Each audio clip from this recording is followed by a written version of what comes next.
సొంత తల్లి హత్యకు కుమార్తె కుట్ర పన్నిన షాకింగ్ ఘటన ఇప్పుడు జైపూర్లో కలకలం రేపింది. ఆస్తి తగాదాలు, ప్రభుత్వ ఉద్యోగం కోసమే ఈ దారుణానికి పాల్పడినట్టు పోలీసులు తెలిపారు.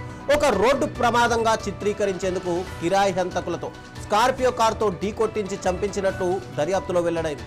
ఈ కేసులో 7 నిందితులను పోలీసులు అరెస్ట్ చేశారు.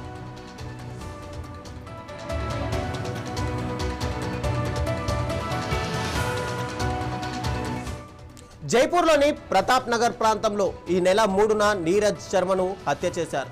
కోర్టులో లోయర్ డివిజన్ క్లర్క్గా పనిచేస్తున్న నీరజ్ శర్మను తన సొంత కుమార్తె ఆయుషి శర్మ పథకం ప్రకారం హత్య చేయించింది.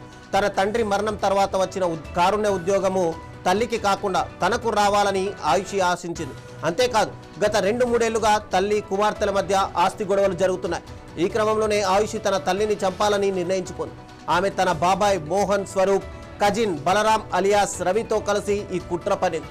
భరత్పూర్ నివాసి హేమంత్ శర్మకు 7 లక్షల రూపాయల సుపారీ ఇచ్చి హత్య చేయించారు. మొదట తార్ ఎస్యూవీలో రెక్కి నిర్వహించగా అది ఫెయిల్ అయింది. చివరికి 1 నెల అబ్జర్వ్ చేశాక స్కార్పియోతో నీరజ్ శర్మను ఢీకొట్టించి చంపారు.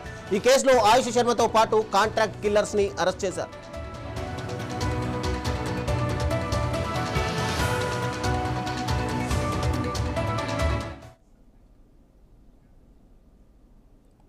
ఇవి ఇప్పటివరకు ఉన్న అప్డేట్స్. మరిన్ని అప్డేట్స్ కోసం చూస్తూనే ఉండండి 9+.